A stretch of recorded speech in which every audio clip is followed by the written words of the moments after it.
안녕하십니까. LS증권 글로벌 상품영업팀 김혜진입니다. 반갑습니다. 안녕하세요. 네, 오늘도 어디에서나 쉽게 들을 수 없는 원자재와 파생상품 이야기를 전하는 뉴스3 시간입니다.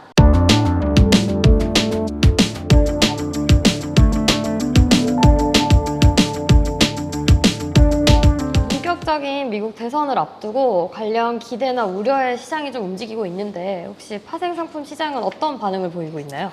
의외로 주가지수나 이런 시장에서는 파생 뉴스가 별로 없더라고요. 제가 찾을 때 이제 뭐 데리버티브, 옵션, 뭐 퓨처스 이런 걸 네. 찾는데 없어가지고 헤지펀드 쳤는데 이제 헤지펀드가 나왔어요. 그래서 헤지펀드에서 기술주 리스크 축소라는 게 조금 이제 많이 했다. 이게 거의 최근 2021년부터 한 3년, 5년 사이에서 거의 가지고 있었던 기술주 포지션을 최근에 급격하게 줄였다라는 뉴스가 있어서 하나를 가져와 봤는데요. 그래서 헤지펀드들이 최근에 특히 대형주들을 매도를 많이 했다. 근데 이게 과연 이제 솔직히 이게 반도체가 빠지면서 시작이 됐잖아요. 그러니까 반도체가 빠졌던 이유가 바이든이 이제 중국에다가 수출하는 모든 거를 더 막으려고 얘기하고 있잖아요. 다른 나라들 회사들, ASML은 다른 나라 회사들 것까지도 하고 있고, 그다음에 마이크로소프트나 아마존이나 이런 데서 쓰고 있는 그런 그 클라우드 서비스들을 이용하는 것 자체도 반도체 수출하는 거다. 뭐 이렇게 얘기를 하면 중국이랑 뭐 아무것도 하지 말라는 거잖아요. 그러니까 이제 그런 거 나오면서 우리나라도 이제 그날 이제 삼성전자 하이닉스도 와장창 빠지고 중국 거 다 빠지고 막 그랬는데 그 날짜 이후서부터인 것 같아요. 그 날짜 이후서부터 이제 되고, 그 다음에 이제 또 트럼프는 나와가지고 또 대만 돈 내라고 이제 방위비 내라고 니네 TSMC 우리가 좀 보조금 받아서 돈 번 거 아니냐고 이렇게 얘기해 버리니까 이제 미중 반도체 갈등은 더 심해지는 쪽으로 가고 있으니까, 그러다 보니까 이제 변동성 지수 급등하고, 그 와중에 이제 러셀이 이제 중소형주 트럼프 효과라고들 얘기하면서 이제 러셀이 올라왔죠. 그러면서 이제 나스닥은 빠지고, 그러면서 스프레드가 확 줄어들었어요. 거의 그 두 개 스프레드가 일주일 동안에 거의 한 10% 이상, 10% 이상이 줄어들었어요. 나스닥은 내리고 뭐 러셀은 오르고, 또는 상대적으로 더 오르고 러셀이 이런 식으로 돼서 많이 줄었어요. 근데 이런 일이 딱 있고 나서 그 주 금요일 날 블루 스크린이 떴잖아요. 이게 그 라스베가스에 있는 그 네. 스퀘어 그 화면이더라고요. 그게 블루 스크린이 떴고, 그걸 인해서 이제 항공, 통신, 방송, 금융 이런 데 전부 다 지금 다 멈췄고 썼고, 실제로 다 진짜로 여행 갔던 분들은 이슈가 있었던 것 같아요. 항공권은 다 수작업을 끊었다고 그러더라고요. 클라우드 스트라이크 같은 경우는 뭐 패치 잘못해서 그랬다라고 얘기는 하는데, 지금 거의 1조 원 뭐 이상 손해배상 청구 들어올 것 같은데, 근데 얘네들가 큰 데인지 아닌지 저 체크를 못 해봤는데 1조 원 벌금 내면 뭐 잘 있을 수 있을까요?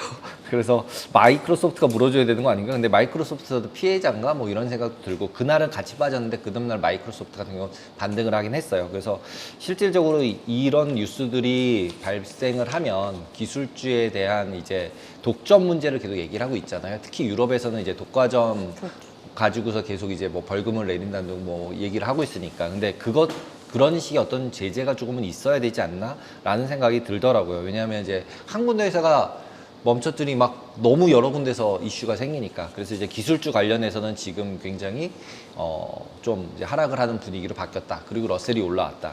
근데 제가 예전에는 러셀 뭐 사고 뭐 나스닥 팔자 이런 걸 얘기를 했었는데, 솔직히 일주일 동안 너무 한 열흘 동안 너무 빨리 빠지고 너무 빨리 올라와가지고 지금 들어가긴 무서운데 옛날에 이 정도 가려면 한 달 정도 걸렸어요. 한 달 정도 천천히. 그리고 그 전번 같은 경우 한 3개월 동안 천천히 이렇게 되는데, 이번에 샥샥샥 되더니 그냥 진짜로 열흘도 아니야. 한 2, 3일에 거의 7, 8% 움직여버리니까 이건 움직일 여지가 없는 거죠. 다른 사람들이 뭐 이렇게 쫓아서 하거나, 그래서 너무 모든 게 빨라졌다. 라는 생각이 들어서 지금은 이런 매매를 뭐 해라 이렇게 얘기하기도 애매한 레벨까지 벌써 너무 좁혀진 상태예요. 그러니까 아까 10% 얘기했지만, 뭐 예를 들면 나스닥은 거의 25% 오르고 러셀은 보합이고 막 이랬었거든요. 근데 이제 10% 정도밖에 차이 안 나요. 그러니까 연간으로 봤을 때. 근데 이게 뭐지? 좀 이상하잖아요. 너무 빠른 거예요, 이게. 그래서 와, 진짜 빠르다. 이거는 빨리빨리 의사결정해서 빨리 매매를 하지 않으면 트레이딩 관점으로는 접근하기가 되게 어렵겠다. 그래서 선물로 스프레드 트레이딩을 하거나 이런 거는 굉장히 예전보다 훨씬 어려워진 것 같다. 그래서 방향을 맞춰야 되나 보다 이런 생각이 들었습니다. 그리고 이제 두 번째로는 이제 또 엔화 얘기를 해야 되는 거죠, 이제. 또 엔화 얘기. 그래서 아유, 큰 움직임이 있었습니다. 있었고, 그 다음에 지금 여기도 헤지펀드예요. 헤지펀드가 엔화 숏베팅 했던 거를 10년 만에 최대로 축소를 시켰어요. 이게 22일 뉴스니까. 예. 그래서 그 전에는 이제 CPI 발표되면 미국 CPI가 이제 마이너스 0.1 나오니까 일단 마이너스가 보이니까 굉장히 센세이션 하잖아요. 그것 때문일 수도 있지만 어쨌든 그 인플레이션 나오면서 개입 나오면서 개입이라고 얘기 안 했지만 개입이 맞죠. 이거는 확실하게. 근데 이제 이 개입이 나오고 기본적으로 이제 161엔대에서 158엔대까지 확 내려온 다음에 그래도 지금도 조금 올랐다 또 맞고 해서 2번 정도는 맞았어요. 그래서 아 이거는 개입이 확실한 것 같다. 근데 최근에 요 전번에 맞았던 개입은 조금 애매해요. 3번째 나왔던 거. 왜냐하면 보통 제가 경험상으로 봐도 그렇고 예를 들면은 지금 미국 금리차 때문에 이제 연동이 되고 있다라고 얘기를 계속 하고 있어서 미국 금리가 빠질 때 개입을 하거든요. 일반적으로. 근데 세 번째, 요 전주에 나왔던 세 번째 거는 금리가 오르는데 밑으로 내려갔어요. 엔화가. 그래서 엔화가 강세가 됐어요. 그래서 그런 부분들은 오히려 약간은 이제 트럼프 효과나 아니면 이제 버벌 인터벤션 이런 것 때문에 빠진 것 같아요. 근데 이제 이런 뉴스들이 나왔었던 게 이제 처음 나온 건 아니잖아요. 버벌로도 맨날 개입하잖아요. 근데도 불구하고 이번 거는 조금 더 다르게 봐야 될 게 헤지펀드들이 엔화 숏배팅을 10년 만에 최대로 줄였다라는 뉴스들이 나오기 시작을 했으니까 38,025계약을 줄였다는 거죠. 계속 요 전주만 해도 엔화 숏 포지션 많다고 계속 이제 또 뉴스가 계속 있었거든요. 근데 이제 그걸 어제 어나인딩을 했으니까 이제 청산을 해버렸으니까 실질적으로는 조금 주의를 해봐야 되겠다. 다시 이제 뭐 개입이 또 나올 가능성도 없다고 얘기하긴 이제 어려운 거죠. 어떻게 생각하면 이제 약간 이제 고점을 찍은 것 같아? 라는 느낌? 그리고 이제 트럼프도 이제 나와가지고 또 엔화 약세 얘기를 하니까 자긴 엔화가 이제 그 약세 계속되는 거 싫어요. 비슷하게 얘기했잖아요. 근데 이제 트럼프 때문에 환율이 움직이는 쪽은 강세인지 약세인지는 잘 모르겠더라고요. 예, 이번 같은 경우는.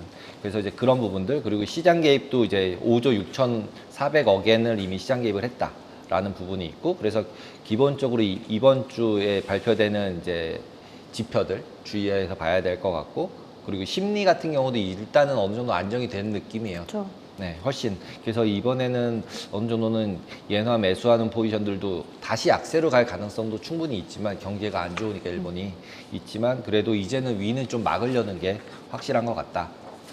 네, 공교롭게도 첫 번째 뉴스도 헤지펀드 자금이 빠져나가는 거고 네. 두 번째도 빠져나가는 건데 이 그럼 많은 자금이 어디로 흘러가죠? 근데 엔화 같은 경우는 빠져나갔다기보단 바꾼 거잖아요. 달러를 가지고 그러니까 엔화쇼 달러였던 걸 바꾸는 건데 네. 이제 첫 번째 거는 외환이랑 보통 이제 그래서 주식이나 채권이랑 다른 게 자금이 움직여가는 게 아니라 통화를 바꾼 다음에 네네네. 엔화 사가지고는 JGB 사야겠죠 이제. 지금 얘네들은 이제 엔화 사는 거니까. 예. 그러니까 이제 리스크의 분산 차원에서는 실질적으로 봐서는 헤지펀드 같은 경우는 이제 엔화의 리스크 익스포저, 예를 들면 뭐 마진을 썼던 걸 어디 다른 데다 쓰려고 찾겠죠. 그렇죠. 예, 그런 거는 있을 수는 있지만 기본적으로는 현금 부분으로 봤을 때 엔캐리 트레이딩을 할 경우에는 이제 빌려서 사고 뭐 이러는 거니까 그래서 그 돈이 빠져나가는 것 같다라고 얘기하기 조금 달러 기준으로 보면 뭐 빠져나가는 걸 수 있겠지만 그렇죠. 예, 기준점이 조금 다르니까 글로벌 마켓으로 보면 그래서 조금 다른 것 같아요. 그러네요. 그리고 이제 세 번째 뉴스는 이제 또 트럼프 트레이드. 네, 트럼프가 되는 걸로 분위기가 이제 또 뭐 가고 있으니까. 근데 그때 딱 이제 디베이트하고 난 거, 그 다음에 이제 총격전 두 번 네네네. 있잖아요.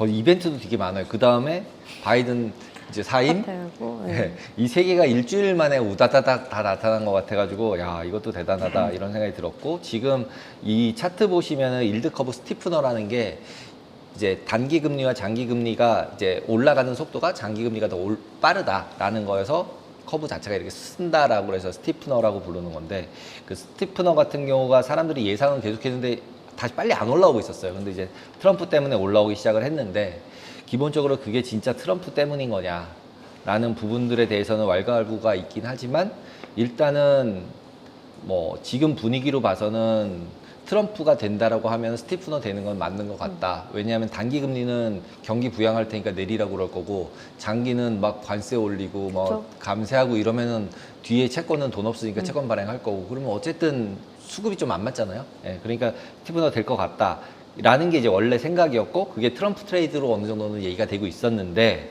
이제 그 사임을 하시고 바이든 할아버지께서 사임을 하시고 해리스가 들어오면서 분위기가 바뀌어가고 있어요. 그러니까 다시 스티프너가 조금 이제 줄어드는 다음에 더 이상 올라가지 못하는 모습을 보이는 거죠. 그 이유가 그럼 뭐냐 이게. 그래서 특별하게 좀 찾아봤더니 특별한 이유들은 없고 트럼프 트레이드에 대한 모멘텀 약화 이런 식의 표현을 쓰더라고요. 그래서 결국은 GDP나 아니면 PC들 물가 지표들 나와서 진짜로 금리 인하를 많이 할 수 있을까라는 부분들 내 포커스를 그냥 해서 펀더멘탈리 보는 게 맞을 것 같다. 라는 생각이 들고요. 그래서 보다 보면 올해 같은 경우도 지금 이제 원래 3번 정도로 지금 예상하고 있는데 9월부터 일단 시작한다고 다 얘기는 하고 있는 거잖아요. 그래서 9월 달에 하고 11월 하고 12월 할지 아니면은 12월은 안 하고 올릴지. 그래서 거기 12월은 좀 왔다 갔다 해요. 페드와치 보시면은 왔다 갔다 하고 있고. 근데 내년 같은 경우도 한 번, 두 번, 3번일지 4번일지가 또 왔다 갔다 하고 있어요. 그리고 이제 중간중간에 왔다 갔다 하는 부분들이 계속 있어서 그리고 이제 이 확률이라는 게 이게 페드 선물에서 계속 가져오는 거잖아요. 그러다 보니까 생각보다 50bp 움직이는 적도 많아요. 확률로 보면은 뭐 예를 들면 4.75에 있던 게 4.25로 갔다가 이게 왜냐면 33%, 34% 그러면 34%에다가 색깔을 칠해주잖아요. 네. 색깔을 칠해주니까 왠지 변한 것 같지만 지금도 보시면은 내년도 4월 거 보시면은 34.4에 33.2예요. 네. 조금 움직이면 그쵸. 일로 오잖아요, 색깔이. 그래서 이런 것보다 오히려 약간 맨 위쪽에 있는 거. 예를 들자면은 이제 9월 달 같은 경우 보면은 5.8%잖아요. 네. 그러니까 이제 인하될 확률이 이제 95% 정도 되는 거죠. 아래쪽 걸 다 합산해서. 예. 그래서 홀짝으로 나누는 게 훨씬 깔끔하게 보기 좋은 것 같다. 그러니까 벌써 이걸로만 보면 1월 달 같은 경우는 반반이잖아요. 위에 것도 45에다 2.7 더하면 47, 거의 50% 되는 거잖아요. 그러니까 안 할 가능성도 50% 정도는 있는 거죠, 지금. 그러니까 아직도 확실치는 않죠. 근데 12월에는 있으니까 지금 이 상태로만 보면은 한 2번은 하겠는데 그래도 뭐 이 정도 생각은 할 수 있지 않나라고 생각이 듭니다. 이제 상반기까지는 금리 인하 몇 번 할까 언제 할까 하다가 이제 인하 어차피 할 거니까 네. 그럼 또 이제 금리 얼마나 오를까로 지금 좀 시선이 바뀌어가지고 뒷단, 장기 쪽. 장기 금리가 그래서 또 대선 테마로 확실히 채권 쪽은 조금 영향이 돌아선 것 같아요. 네. 그러면 원자재 쪽 시장은 어떤 뉴스가 있어요? 원자재는 이제 세 가지를 준비해봤는데 첫 번째는 이제 금 얘기입니다. 금 요번에 또 최고치 경신을 했거든요. 멈추지가 않습니다. 네, 계속 강세를 보이고 있습니다. 그래서 이게 더 갈 수 있을런지 뭐 저건데 이제 5월달에 최고치를 경신한 지 얼마 되지도 않았는데 7월에 또 다시 또 경신을 했어요. 보면 요번에 이제 올라간 이유는 이제 뭐 크게 봤을 때 한 2가지 정도로 볼 수가 있을 것 같은데 이제 첫 번째는 이제 아무래도 올해 내 이제 금리 얘기했었지만 이제 금리 인하 관련해서 이제 가능성이 점점 더 구체화가 되고 있으니까 그런 부분에 있어서 이제 움직였던 거. 두 번째는 이제 트럼프 관련돼서 트럼프 당선 가능성이 높아졌기 때문에 이제 금 가격도 올라갔다 이렇게 볼 수가 있을 것 같은데 첫 번째로는 이제 금리 인하 같은 경우에는 이제 아무래도 금이 뭐 무수익 자산이다 보니까 아무래도 이제 금리가 높을 때는 사실 뭐 이자나 뭐 배당주는 이제 채권이나 이제 주식보다는 이제 사실 매력도가 좀 떨어지는데 이제 금리가 인하되게 되면 아무래도 좀 매력도가 높아지는 거죠. 그래서 그게 이제 좀 가능성이 좀 높아졌기 때문에 금값도 이제 거기에 따라서 움직인 거라고 볼 수 있는 거고. 그다음에 트럼프가 되면 이제 왜 금가격이 올라가냐 그러면 이제 트럼프가 이때까지 얘기했던 공약 중에 보면 이제 관세 관련된 부분들이 있잖아요. 그러니까 자기가 되면 이제 미국에 수입되는 이제 모든 물품에 대해서 10% 관세를 매기고 중국에서 이제 수입되는 건 60%의 관세를 매기겠다고 이제 얘기를 했었죠. 그러니까 아무래도 이제 관세가 높아지게 되면은 물가도 올라갈 거고 뭐 이런 요인이 있으니까 좀 올라가는 거 아니야. 그리고 또 소득세도 또 낮추겠다고 또 얘기를 했어요. 그러니까 세금을 낮추고 이러게 되면 아무래도 미국 정부에서 차입을 많이 해야 되니까 미국의 이제 재정 건전성이 더 안 좋아지는 거 아니야. 뭐 이렇게 되면은 아무래도 좀 안정적인 게 좀 필요하다. 그래서 이제 금가격이 좀 영향을 받은 것 같아요. 지금 상황으로 봤을 때는 그래도 믿을 만한 거는 금이 아닌가 싶어서 올라간 것 같고요. 그러면 이제 여기서 이제 많이 올라갔는데 더 올라갈 수 있겠느냐. 자, 여기 봤었을 때 이제 얼마 전에 JP 모건에서 이제 리포트 나온 걸 보면은 올해 말까지 이제 2,600 갈 수 있다라고 이제 얘기를 했거든요. 예. 그러니까 이제 그 이유로서 이제 2가지를 들었었어요. JP 모건에서 들었었던 것 같은 경우에는 이제 첫 번째로는 이제 금리를 인하를 하게 되면은 이때까지 사례를 보면은 2000년대 이후로 금리 인하가 3번 있었었는데 3번 다 금가격이 올라갔다. 네, 그러니까 시기상에 여기 보면 이제 뭐 2001년, 2007년, 2019년 있었을 때 첫 번째 레이컷 했었을 이후로 이제 금가격이 어떻게 변화했는지를 살펴보면은 뭐 시기상에 좀 시간이 덜 걸리고 이제 더 걸리고의 이슈는 있었었지만은 보통 한 20-30%는 올라갔다. 시간에 뭐 어떤 경우에 조금 더 빨리 올라가기도 하고 어떤 경우에 좀 늦게 올라가기도 했지만은 3번 모두 다 올라갔고 3번 모두 다 한 20-30%는 올라갔다. 그렇기 때문에 이번에도 레이컷 하게 되면은 금가격이 상승하는데 영향을 미칠 수 있을 것이다. 두 번째는 이제 그 중앙은행의 금 보유 관련된 건데요. 이제 총 준비금 중에서 이제 금을 얼마나 국가별로 갖고 있느냐를 보면은 포르투갈하고 미국 같은 경우에는 총 준비금의 70%를 갖다 금으로 갖고 있어요. 보면은 굉장히 높게 갖고 있는 네. 국가들이 굉장히 많죠. 네. 예. 상당히 뭐 60%, 70%대 갖고 있는 국가들도 상당히 많고요. 그다음에 제일 오른쪽에 보면 이제 중국인데 4% 갖고 있습니다. 근데 2022년하고 2023년에 금을 제일 많이 산 국가가 중국이거든요. 근데 지금 4%밖에 안 갖고 있어요. 근데 지금 뭐 트럼프가 만약에 이제 당선이 된다 그러면은 중국 입장으로 봤었을 때는 좀 이게 뭐 국채나 뭐 이런 거보다는 금을 좀 더 보유해야 되는 거 아닌가? 지금 뭐 현재 한 4% 정도 갖고 있는데 아무래도 이제 뭐 관세 관련돼서도 부딪힐 거고 또 다른 것 때문에도 이제 부딪힐 여지가 많이 있기 때문에 뭐 지금 당장은 이제 중국에서는 중앙은행에서 뭐 당분간 5월까지 이제 사고 이제 당분간 좀 관망하겠다고 얘기했었었는데 만약에 트럼프가 된다 그러면은 중국 중앙은행에서 좀 더 금 보유를 갖다 늘릴 수 있는 가능성이 있지 않을까. 뭐 이런 가능성들 때문에 올해 연말까지는 한 2,600선까지도 갈 수 있을 거다라고 전망을 했었었는데 저도 사실 뭐 거기에 대해서는 좀 어느 정도는 동의하는 바입니다. 그래서 금 같은 경우에는 그래도 조금 더 뭐 지금도 높지만은 그래도 좀 관심을 가져보시는 것도 좋지 않을까 싶어서 첫 번째 뉴스는 이제 금을 준비를 해봤고요.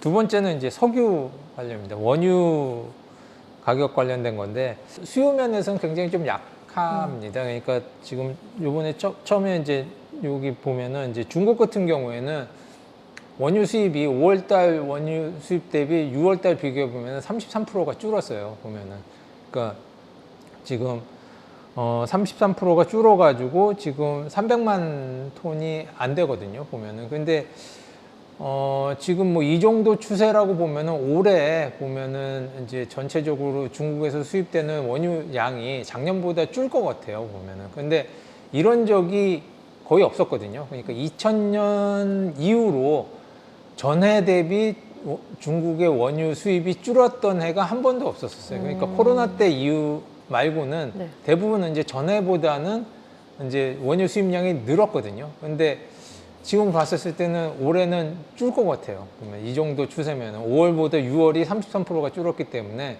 그다음에 준 것뿐만이 아니고 재고량은 또 늘어났어요. 보면 오른쪽에 보시면 이제 또 재고 관련된 이슈가 있는데 이게 수입은 줄었는데 재고량은 늘어났다는 거는 안 쓴다는 얘기거든요. 중국에서 쓰질 않으니까 이제 재고가 더 늘어나는 거죠. 왜 안 쓰냐 그러면 이제 중국 같은 경우에 내수가 일단 안 좋아서 뭐 수요가 줄었고 그다음에 이제 아시아권의 정제 마진도 별로 좋지가 않아요. 그러니까 원유 수입해가지고 석유 제품으로 만들어갖고 팔아봤자 마진이 별로 안 되니까 그거 수요도 굉장히 많이 줄었어요. 그렇기 때문에 중국에서 이제 이게 뭐 안 쓰다 보니까 사실 중국 같은 경우에는 이제 뭐 상반기도 그렇고 이제 하반기에도 더 늘어나기는 쉽지 않은 거죠. 그러면 이제 정말 올해는 일단은 작년보다 원유 수입이 좀 줄어들 가능성이 많고요. 그다음에 이게 그냥 올해만의 문제냐 그러면은 이게 더 장기화도 될 수 있을 것 같아요. 그러니까 내년에는 올해보다 더 줄 수도 있을 것 같은 그런 상황인 것 같아요. 그래서 이게 보면은 이제 이게 참 중국 쪽이 원유를 제일 많이 쓰는 나라 중에 하나인데 이게 계속 줄고 있으면은 그럼 유가는 그러면 어떻게 될 것이냐 이게 유지가 될 거냐라는 저게 있는데 지금 뭐 오펙 플러스 같은 경우에는 감산을 계속 유지를 하고 있죠. 그러니까 2022년 11월부터 이제 감산을 처음 시작을 했는데 3번에 걸쳐 가지고 이제 감산을 했어요. 그래서 3번에 걸쳐 가지고 전체적으로 감산된 양이 600만 배럴 정도 되는데 1 기준으로 해가지고요.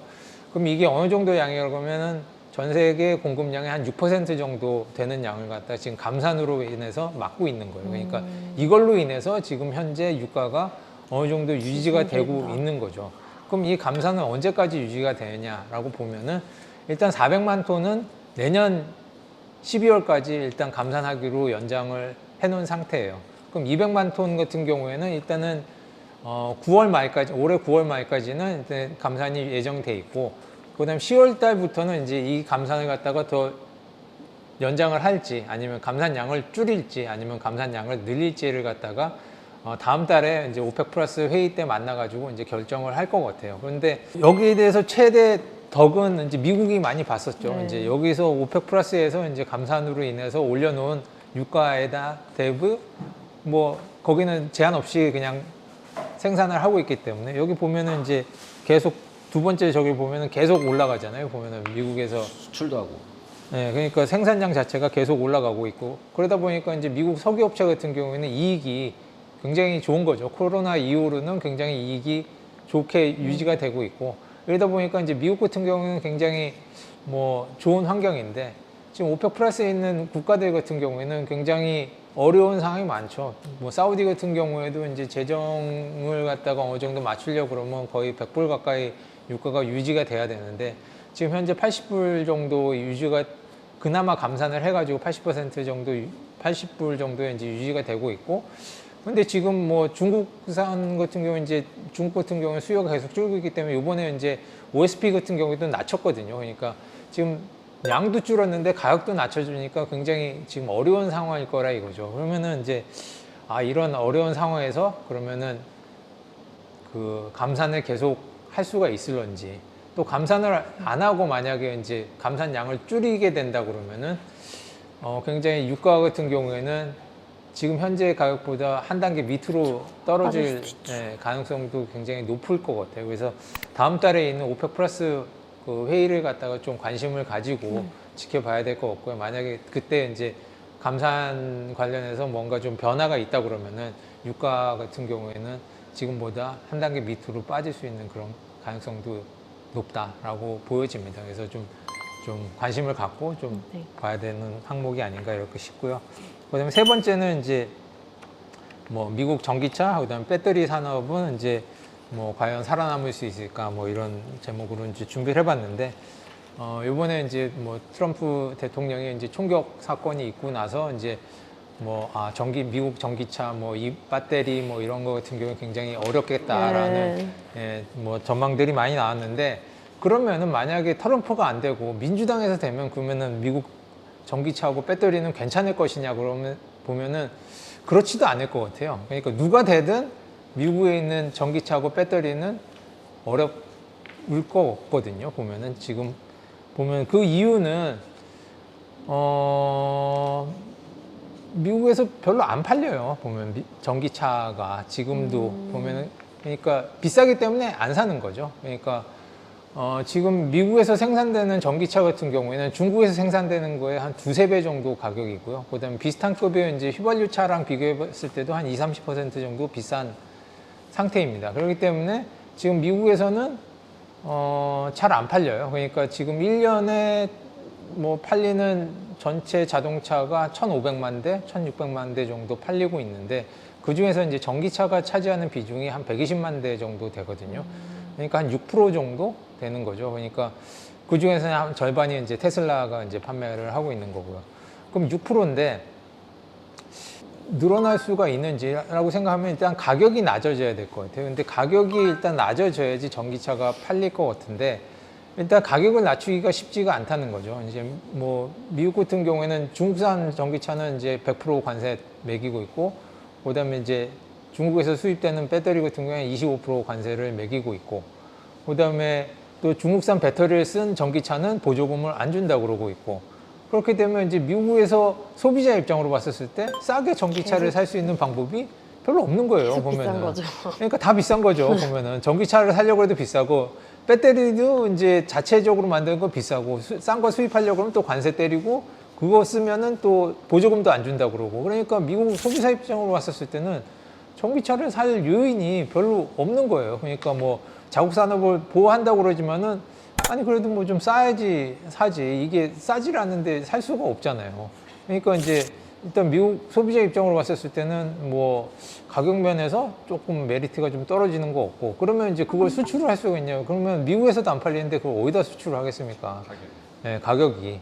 그런데 이제 미국에서 배터리 같은 경우에는 엄청 많이 지금 생산을 하려고 그러고 있죠. 하기로 했던 거 다 연기되지 않았나요? 네, 그런데 이제 일정이 보면은 연기되고. 25년 같은 경우에도 배터리 같은 경우에 이제 총 용량이 400기가와트시 정도 되고, 그다음에 27년에는 그게 한 700기가와트시 정도 되거든요. 보면 배터리 용량 자체가. 그러면 이제 그게 어느 정도 양이냐고 보면은 만약에 700기가와트시 그러니까 3년 뒤죠. 그때 봤었을 때 그 정도 양이면은 그게 한 60% 정도 이제 가동된다고 치고 그러면 이제 한 420기가와트시 정도 되는데 그 정도면은 몇 대의 이제 전기차를 만들 수 있는 양이면은 한 550만 대 정도 전기차를 갖다가 장착되는 배터리를 만들 수가 있어요. 그런데 550만 대 같은 경우에는 한 해 미국 전체에서 팔리는 게 1,500만 대, 1,600만 대 정도 되니까 한 3분의 1 정도 되는 거거든요. 지금 한 6% 팔리고 있는 전기차가 3년 뒤에는 30%가 넘게 팔려야 된다는 건데 팔릴까요?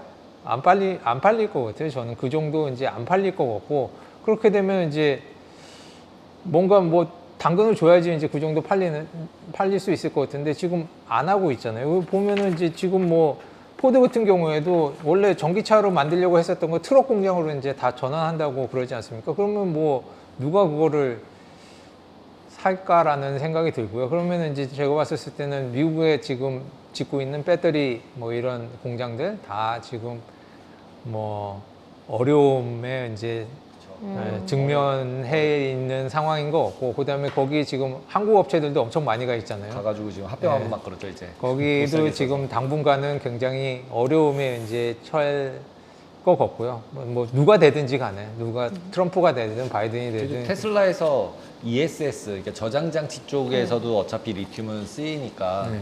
그러면은 저장 장치가 성장했다 이걸로 밀었잖아요. 네. 테슬라도 일단 네. 차 말고 그쵸, 예. 차 말고 그리고 ESS 이제, 회사가. ESS로 밀고 그다음에 잘 안 되니까 이제 안드로이드로 또 다시 밀고 네. 뭐 이러고 있어서 그런 데도 배터리 들어가는데 그런 데는 배터리 이렇게 많이 안 들어가는 거죠. 뭐 저장 들어가긴- 장치는 많이 들어갈 것 같은데. 네, 저장 장치는 이제 그게 이제 앞으로 얼마나 이제 되느냐에 따라서 좀 달라질 수 있겠죠. 근데 지금 현재 상황으로 봤었을 때는 당분간은 배터리 업계도 어려울 것 같고 거기에 따라서 이제 이기는 더 배터리 어려울 것 금속들도 같고. 당분간은 어렵고. 어려울 상황이 되지 않을까. 한동안은 뭐 어떻게 달리 뭐 바뀔 만한 그런 요인이 안 보이는 것 같아요. 네. 우리나라가 힘든데요. 그러니까 뭐 지금 뭐 그런 거 같습니다. 그래서 오늘은 요 세 가지 뉴스를 한번 준비를 해봤습니다. 예. 참 올해 뉴스에서는 금 가진 사람이 제일 부럽습니다.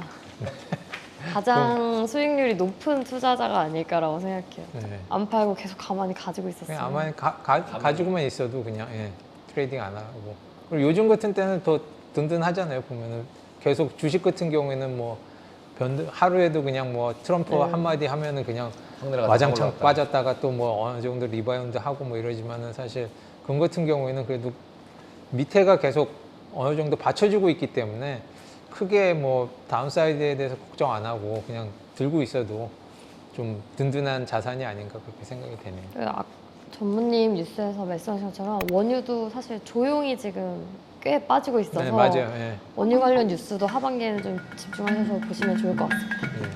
예. 네, 오늘도 시청해주셔서 감사합니다. 감사합니다.